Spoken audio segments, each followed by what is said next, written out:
começando mais um episódio aqui do Ciência em Pauta, o programa de divulgação científica. Aqui a gente divulga o que está acontecendo de pesquisa e extensão aqui na UENG. É um prazer estar aqui, mais um episódio com a Danilo de Paula, com o Vinícius Ormelese. Vinícius, fala um pouquinho da sua trajetória acadêmica, para as pessoas te conhecerem, no que você é formado, seu doutorado, que inclusive é pauta do episódio de hoje, gente, que nós vamos falar sobre Nietzsche, o filósofo ele mesmo, e o direito. Olha só que coisas assim, tem muito pano para manga aqui. Pois é, Carol, Danilo, obrigado novamente pelo convite. É um prazer muito grande estar aqui. Bom, basicamente eu sou formado em Direito, né? Fiz mestrado em Direito, doutorado em Direito, mas eu fui enveredando para a teoria geral do direito e a filosofia do direito. Então, no doutorado foi quando eu fui me aprofundar no Nietzsche, e aí eu trabalhei com a ideia do Nietzsche e, dentro da ideia dele, a relação entre direito e ressentimento. Então, o doutorado foi na USP e o mestrado e a graduação na Unesp. Então, desde 2019, um pouquinho antes que eu venho desenvolvendo essa temática, e agora dando continuidade a ela, né? Vinícius, vamos começar com uma pergunta ou uma tarefa um pouco mais complicada, podemos dizer assim, né? Mas para contextualizar para nossos ouvintes, para o nosso público, para você, quem foi Nietzsche? Essa é uma pergunta muito boa, né? Quem foi Nietzsche? Bom, tem várias formas de responder isso, mas eu acho que talvez Nietzsche tenha sido um dos filósofos mais provocadores, né, que nós temos aí na tradição da filosofia ocidental. Ele, com certeza, é um divisor de águas na filosofia, né? Uhum. E eu acho que talvez a principal repercussão do pensamento dele tenha sido o seu modo de filosofar, que a maneira como ele encara questões que até então já estavam estabelecidas, por exemplo, na metafísica e coisas do gênero, ele subverte muitas vezes, ele torna coisas que a gente, por exemplo, a moral cristã, que a gente sempre tomou como algo bom, ele perverte, ele fala, mas será que é bom mesmo? Então, esse questionamento radical que ele faz, sobretudo dos valores que a gente está acostumado a tomar como essenciais para a nossa vida, eu acho que é a principal importância dele. Então, ele foi, antes de mais nada, um questionador, um crítico, um problematizador, alguém que não se conformava muito com as coisas como estavam no mundo na época dele e queria modificar, talvez não para melhor, não sei, mas com certeza é alguém insatisfeito. Vinícius, e nessa deixa que você deu, é claro que o direito e a justiça, ela também é um dos pilares que são incontestáveis, ou que pelo menos é tido de uma forma comum como algo justo, né? Acho que esse é um conceito também que ele utiliza bastante. E você começa a estudar justamente essa relação do positivismo jurídico, né?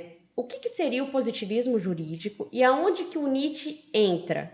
Porque dá uma ideia de uma imparcialidade, de que a justiça está a serviço de todos, que ela não comete injustiças e parará. Então, tipo assim, o que seria esse positivismo jurídico?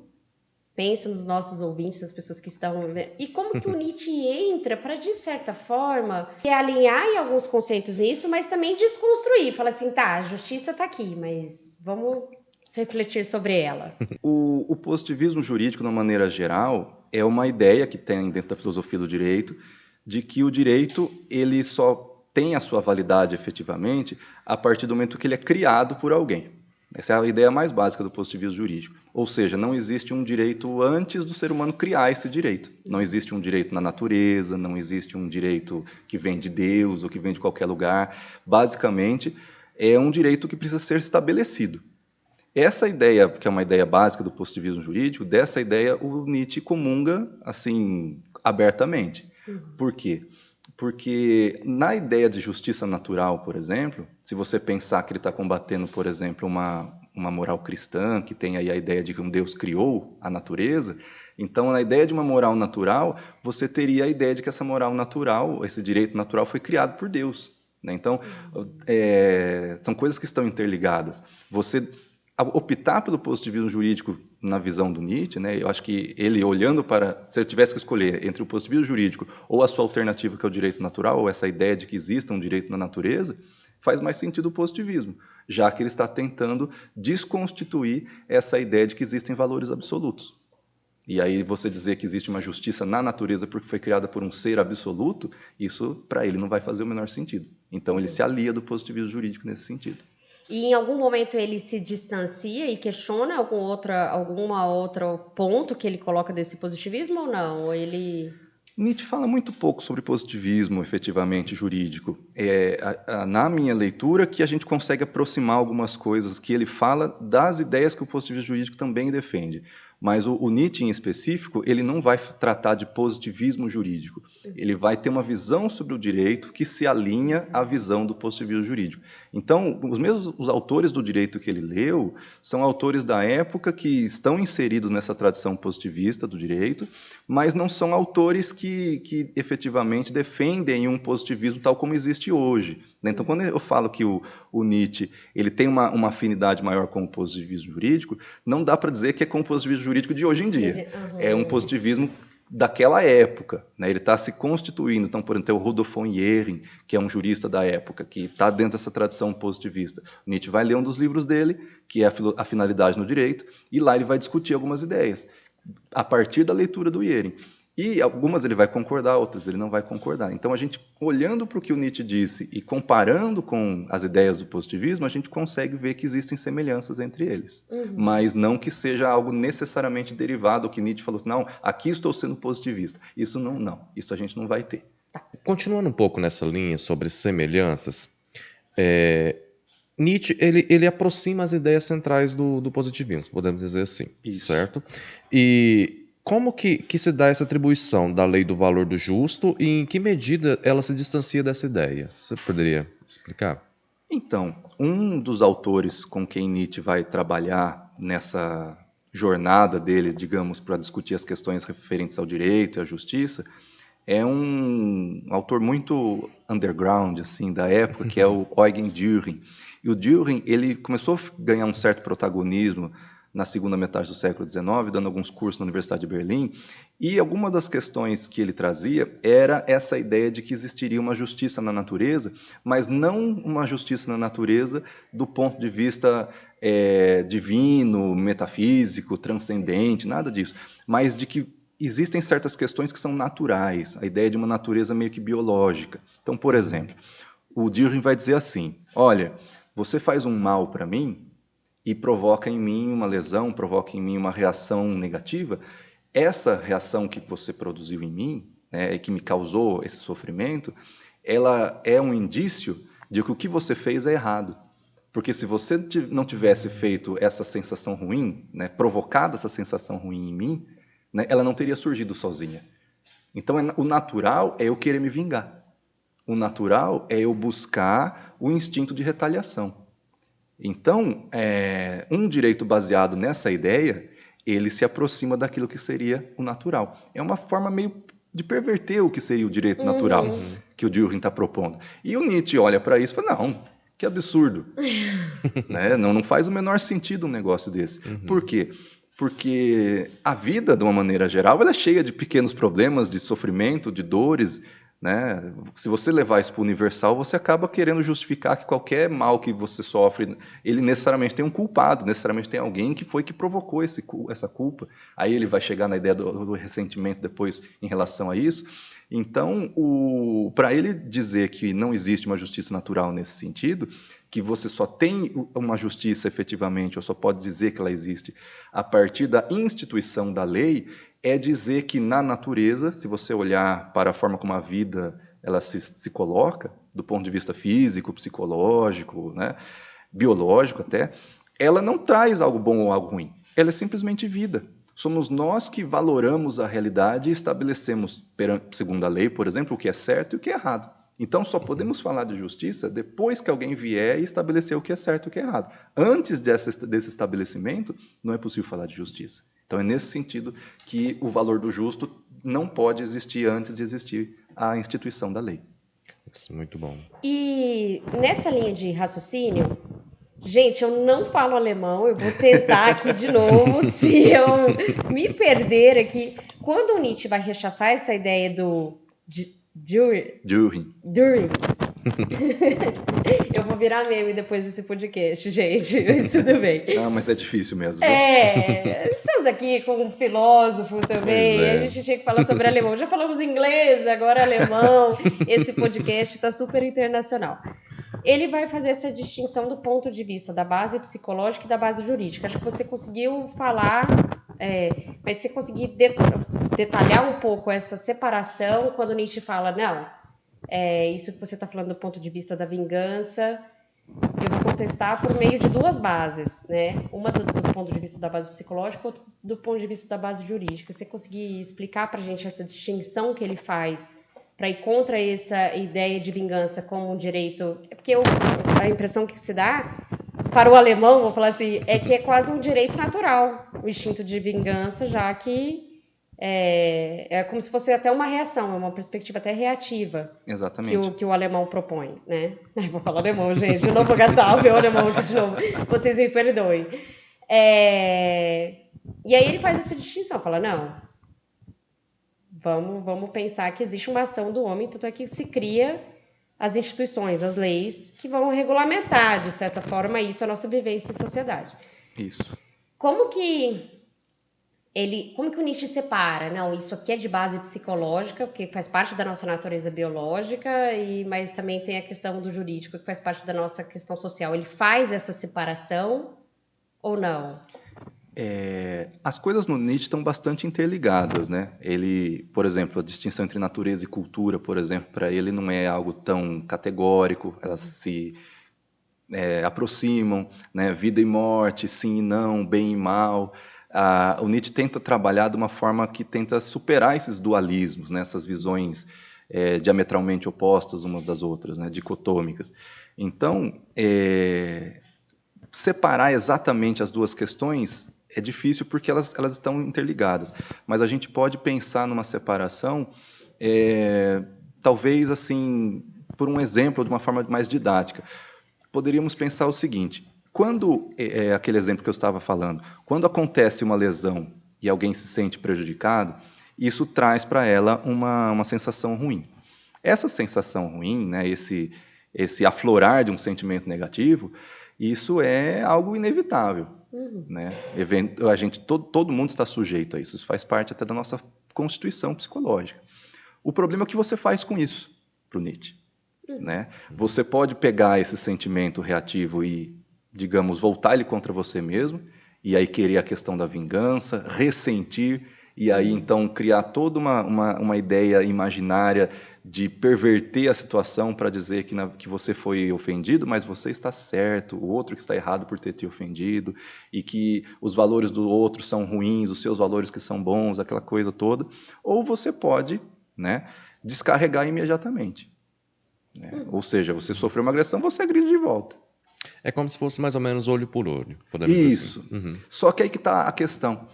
O processo de socialização, né, a maneira como a civilização foi se construindo, o Nietzsche vai verificar que essa reação instantânea ela acaba não sendo permitida mais. Inclusive, foi necessário que ela fosse proibida, porque senão nós não sairíamos, entre aspas, do estado de natureza. Então foi necessário criar mecanismos, e aí entra o direito, para, digamos, matar essa ideia de reação instantânea para você evitar que a sociedade entre numa guerra perpétua. Então, quando você faz isso, você gera um distanciamento entre a figura do ofensor, o ofendido, e interpõe, né, no meio a lei. E aí, então, quando você tem uma ofensa, não é mais uma ofensa a você, é uma ofensa à lei. Então, é a lei que vai reagir. Então, a lei, para o Nietzsche, ela, de certa maneira, o direito, né, ele vai criar um senso de objetividade, de imparcialidade, que não é nosso, não é natural, não é espontâneo. O espontâneo, o específico nosso, é que a gente vai ser apaixonado, a gente vai se deixar levar pelos afetos, a gente vai se deixar levar pelo sangue no olho, né? Agora, quando você coloca um intermediador, digamos assim, né, para tentar barrar um pouco isso, você despersonifica. E essa despersonificação permite que possa existir algum senso de objetividade, que é o que ele vai trabalhar depois com a ideia de justiça. que ela Vinícius, requer essa objetividade. Vinícius, só uma pergunta que eu fiquei bastante curioso sobre isso. Isso tudo não gera na pessoa que foi ofendida aquele sentimento de injustiça internamente? Ou isso não acontece? Claro, com Uhum, certeza. E aí, justamente para. Só que aí você não pode deixar que a pessoa, então, só se satisfaça uhum, quando, ou só fique feliz efetivamente quando ela tiver a desforra dela no seu pleno. A uhum, lei entra no sentido, para o Nietzsche, para colocar, tá bom, você foi ofendido, o outro vai pagar uma multa. Ah, não, mas eu acho um absurdo, ele tem que pagar muito mais. Paciência. A lei ela vai impessoalizar a questão. Porque se você uhum, deixar para a métrica que vai ser adotada pelo direito, ela tem que ser uma métrica razoavelmente imparcial, ou uhum, menos parcial, pelo menos. A métrica do ofendido ela é sempre ruim para avaliar se alguma coisa é boa ou não, porque ele já está enviesado. Né? Inclusive, ele usa esse termo, né? O olho já está viciado, o olho já olha de través, o olho já olha uhum, com uma maneira insidiosa. Então, você já não tem mais, você já não consegue mais ter aquela imparcialidade. Né? Então, esse viés que surge, moral, talvez, né? Ele acaba impedindo que qualquer julgamento feito na base de satisfazer o desejo do agredido possa ser justo. Né? uhum. Não tem como. Talvez a gente consiga uma justiça, mas não nesse caminho. Não que a gente acredite na justiça em si, mas essa justiça, tal como está, digamos, proposta pelo Düring, essa ele não acredita de forma nenhuma. Nesse caminho nós não vamos chegar em justiça. Vinícius, antes de eu fazer a próxima pergunta, eu ainda estou bastante Hum. curioso nesse sentido. Eu não sei se isso explica um pouco do sentimento que ocorre aqui no Brasil. Eu vejo muito em rede social, principalmente quando eu leio comentários no Facebook, principalmente. Uhum. É aquela sensação de que as pessoas estão mais agressivas. Elas querem, parece que ver a pessoa que cometeu algum erro, algum crime, que ela sofra ao máximo. Isso explica, o Nietzsche consegue explicar um pouco isso através disso que você falou? De que elas querem essa justiça meio que olho por olho, podemos dizer assim. É, o... só Nietzsche, não sei se explicaria totalmente, mas Uhum, ele pode nos ajudar a pensar nesse sentido, porque isso tudo é, de certa forma, reflexo do ressentimento que as pessoas vão uhum. guardando, né? Que É, vem de vários uhum. caminhos, né? Inclusive, essa questão do ressentimento seria a minha próxima pergunta, mas pode terminar o Não, sem raciocínio. problema. Mas é difícil. Em Nietzsche as coisas estão muito relacionadas umas com as outras. Então Uhum, ele não é um filósofo sistemático, ele não segue uma linha de raciocínio muito clara. Então, naturalmente, a gente acaba repassando por várias coisas. E aí, nesse sentido do ressentimento, você tem que. As pessoas têm muita coisa guardada, né? uhum, Então, as redes sociais, por exemplo, a cultura do cancelamento, quando você tem a possibilidade de usar alguém como uma espécie de bode expiatório, né, para fazer uhum, aí uma analogia né, com a tradição cristã, o pessoal agarra. Né? Quem que não quer aproveitar para desforrar um pouco né, dessa angústia que carrega consigo no uhum. outro? E o Nietzsche fala disso na genealogia da moral, isso que é interessante. Ele fala que um dos principais motivos de terem sido criados os castigos não foi para corrigir as pessoas que foram castigadas, mas sim para provocar prazer naqueles que castigaram. Olha Nossa, que só, interessante. gente. Guardem isso. É, O duro que as mães ficam até pesarosas depois é, de ouvir isso. Pois é, né? Bateu uma angústia aqui agora. realmente. Vinícius, como eu havia falado agora há pouco, a próxima pergunta ia ser justamente sobre o ressentimento. Você já explicou bastante, a gente conseguiu entender, mas como é que fica o ressentimento no campo do direito mesmo? Como o direito consegue ver isso? Pois é. Esse foi o grande tema, a grande discussão que eu fiz na minha tese de doutorado. E eu confesso para você, até hoje eu ainda fico pensativo se eu concordo com o que eu mesmo escrevi, sabe? Porque o ressentimento, né, ele é basicamente uma má digestão de sentimentos negativos. Né? Uhum, Então, e eles vão, em vez de eles serem descarregados para fora, eles vão se né, internalizando, e aquilo acaba provocando um mal-estar psicológico tremendo que faz com que a pessoa enxergue a realidade de uma maneira distorcida até. né? Então, o ressentido é aquela pessoa que acontece alguma coisa com ela, fala, mas por que comigo? Não, mas tudo comigo, porque o mundo é injusto, porque eu sou perseguido, né? Alguém vai lá e faz uma crítica, isso que você escreveu aqui não tá legal.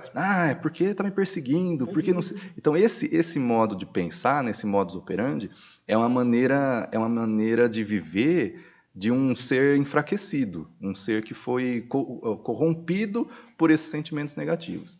O direito, como ele, para poder se institucionalizar, ele acaba precisando estabelecer determinados limites, né?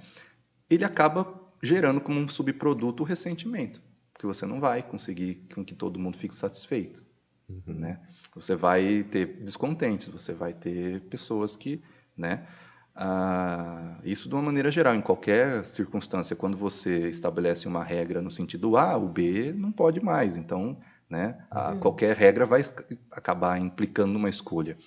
Num sistema como o nosso, né, capitalista, com todas as questões que tem, isso é potencializado ainda mais, né, porque o poder do dinheiro, a questão do desejo de posse, e o direito defende a propriedade, o direito defende sobretudo a propriedade privada, né? Então, a forma como o nosso direito está instituído na nossa sociedade, ela acaba potencializando o ressentimento ainda mais, né? Fazendo com que as pessoas se tornem ainda mais insatisfeitas, né? Porque o ressentimento é algo que é quase que inevitável, de certa forma. O problema é o que você faz com ele. É como você faz a gestão desse sentimento negativo para evitar que caia no ressentimento, né? Então, você precisaria ter aí uma gestão, né, política, talvez, dos sentimentos para poder melhorar esse tipo de coisa. Aí a gente pode pensar, por exemplo, no Byung-Chul Han, com a ideia de psicopolítica, alguma coisa assim, porque muitos dos problemas que a gente tem na atualidade, que reverberam em rede social, por exemplo, é sobretudo por conta dessa má gestão, né, dos nossos sentimentos, muitas vezes, da maneira como a gente interage com as outras pessoas na sociedade, né? E aí o Nietzsche pode ajudar pela chave do ressentimento, mas só o ressentimento por si só eu acho que é perigoso a gente falar assim, então o mundo é um mundo dos ressentidos, e aí, então... Não dá para a gente também generalizar. O ressentido é um tipo social, existe o tipo ressentido, e aí se você coloca ele em algum âmbito, seja na política, na economia, onde quer que seja, ele vai ter reverberações, mas não é o ressentimento o culpado pelos nossos males, somente o ressentimento. Também eu acho que é um pouco demais afirmar isso. Nossa, Só complementando, falar. eu acho que talvez um dos autores também que vai falar muito sobre essa questão das emoções, que eu acho que a gente vive hoje e que a gente tem que pensar sobre essa gestão das emoções, é o Vladimir Safatler, né? Que ele vai escrever muito sobre isso também. Então fica a dica de leituras, para quem quiser também complementar, que ele está muito nessa intersecção entre filosofia e política. Sim. Não, eu Com só ia certeza. comentar também de que essa coisa de ressentimento explica muita coisa que está acontecendo atualmente, seja no campo da política. É que assim, eu não sou especialista, né, no assunto, mas eu percebo que muita coisa que acontece é uma coisa de ressentimento mesmo que tá ali dentro, seja o lado A contra o lado B, se sente injustiçado, né? Eu não sei se tem alguma coisa a ver com isso, mas, ao meu ponto de vista, parece sim ser bastante ressentimento rolando ali, né? Sim.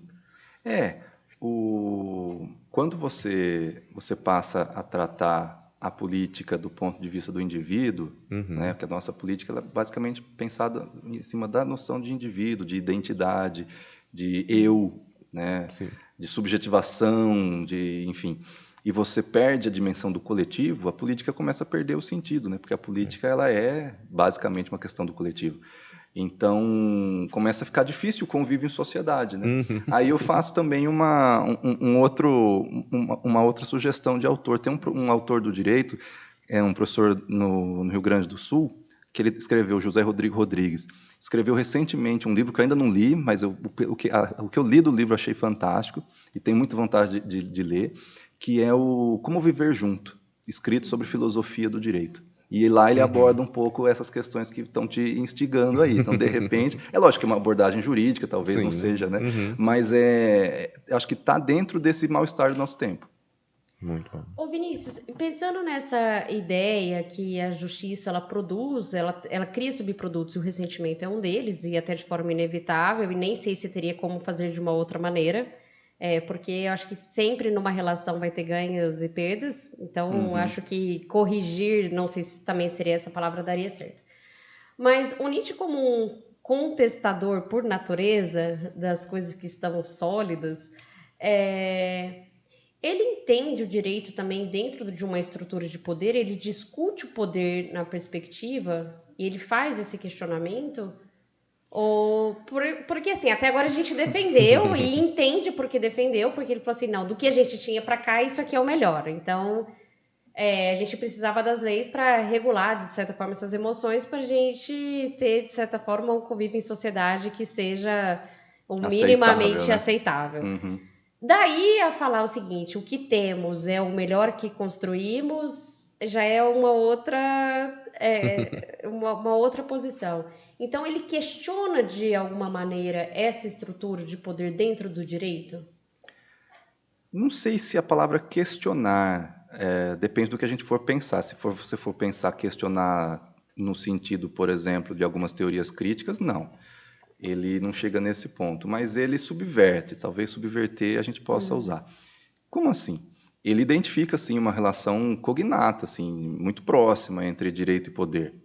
Porque não tem, né, como a gente estava comentando, não tem como o direito surgir sem que alguém o imponha. Né? Então, esse é um ato de imposição. Mas ele tem também alguns escritos em que ele é um pouco mais flexível, talvez, que ele fala, por exemplo, da possibilidade da justiça surgir de acordos, né? Não só de imposição. Então, que o direito também pode surgir a partir de acordos. Só que aí tem uma coisa interessante. Para que o acordo possa existir, é necessário que os acordantes eles estejam numa posição de poder paritária. E não tem acordo entre o inferior e o superior. Isso é muito interessante. Ele traz de volta um texto do Tucídides, que é um historiador grego, que vai falar sobre a Guerra do Peloponeso, e lá ele tem um episódio que é muito interessante, porque o Nietzsche reinterpreta esse episódio à luz dessa ideia. E o que acontece lá? É uma situação imaginária, que os Mélios, que são um povo lá que tinha sido derrotado pelos atenienses, eles, né, se questionam e falam assim, mas nós somos derrotados, né, mas eu tenho certeza que vocês vão, a gente está se rendendo, vocês vão ser justos com a gente. E aí os atenienses respondem, não, nós vencemos, vocês estão se rendendo. Nós vamos reclamar o que é nosso. Né? Não existe justiça entre desiguais. Né? E aí o Nietzsche traz essa ideia de novo para colocar exatamente isso. Né? Direito, a justiça, eles estão muito próximos dessa balança do poder. Né? Então, se as relações de poder elas se desequilibram em algum momento, com certeza o direito vai se desequilibrar, a justiça vai se desequilibrar. Né? Então, você pode tentar manter paritário, mas é sempre um equilíbrio frágil. Né? Que é, às vezes, o que se tenta fazer na democracia atualmente, essa ideia de democracia de coalizão, conciliação, né? Talvez até um pouco uma ideia meio habermasiana da coisa, né? Ou então a coisa vira autocrática mesmo. Né? Então, porque a disparidade de poder se tornou muito significativa. Então, isso é uma análise muito realista, né? Aí fica dúbio. Será que Nietzsche acha isso bom ou acha isso ruim? Né? Será que ele é a favor ou contra isso? Em alguns momentos ele dá a entender que ele é pró-poder. Só que o poder para ele não é apenas o poder político. Aí que está a questão. A gente às vezes lê Nietzsche pensando apenas no poder político, que é o que um outro autor que eu também comento, que é o Bodenheimer, vai fazer. Vai ler o Nietzsche apenas no sentido político, e aí você vai ter alguns estranhamentos. Porque ele também pensa o poder com potencialidade. Como força, né? Exato. Eu acho que para o Nietzsche poder é força. Força em todos os sentidos, né? Uma força criativa, uma força biológica, força psicológica, tudo isso é poder. Não é só o poder político de eu poder dominar e mandar e querer que o outro se submeta a mim. Não é só isso. É também um poder sobre si mesmo.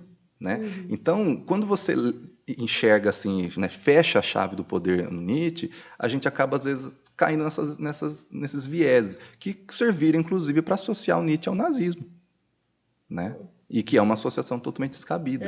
Totalmente descabida. Exatamente. Mas uma leitura dessa enviesada, talvez, apenas para ler alguns aspectos de algumas passagens que ele aborda esse tema, leva, né, e levou alguns a colocarem ele como uma espécie de profeta do nazismo. Nossa. Nossa, Vinícius, uma última pergunta para você. É que eu vi que você publicou um artigo, né, justamente sobre isso, sobre Bodenheim para Nietzsche. Você poderia explicar um pouquinho mais para a gente do que se trata esse artigo, como que foi Claro. publicado? Esse Bodenheimer, o Edgar Bodenheimer, ele foi um jurista muito importante no século XX nos Estados Unidos. Ele é um jurista de descendência alemã. Ele migrou também para os Estados Unidos, fez sua carreira lá. E ele, em determinado momento da vida, lá na década de 70, resolveu escrever um livro sobre Nietzsche. E no livro dele, que se chama Poder, Direito e Sociedade, salvo engano, ele coloca que Nietzsche defende o que ele chama de vontade de poder. E o Bodenheimer é contra essa ideia. E aí ele cria a chamada vontade de direito, para se contrapor a essa ideia, que as pessoas não lutam por poder, as pessoas lutam por direito. Então, de certa forma, ele traz de volta um pouco aquela ideia da luta pelo direito do próprio Iering, só que num outro pensamento, nessa ideia de que não é natural as pessoas quererem governar o outro, dominar o outro, subverter o outro. O natural é as pessoas quererem o justo, quererem o razoável, quererem o bom, o acordo, que é a vontade de direito. Então as pessoas querem a paz, a civilização, a tranquilidade, as pessoas não querem a guerra, a luta. Só que essa é uma visão, né, muito fechada. Nietzsche não propõe isso. Nietzsche não está falando que a gente tem que sair por aí matando todo mundo. Não é isso. Né?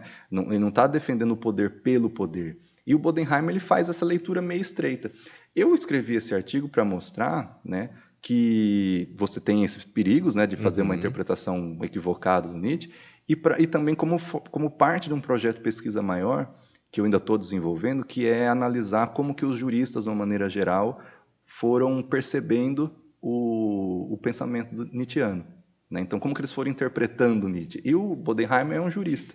Né? Então, eu usei ele para mostrar, fazer, olha, aqui temos um caso de uma recepção, né, filosófica, ele trouxe a ideia do Nietzsche para si, só que ele metabolizou de uma maneira meio né, complicada. Mas há outras possibilidades de trazer o pensamento nietzschiano para o direito, e que outros juristas vão fazer também, que vão tentar, né, o próprio Brian Leiter, por exemplo, nos Estados Unidos, então, que são leituras melhores.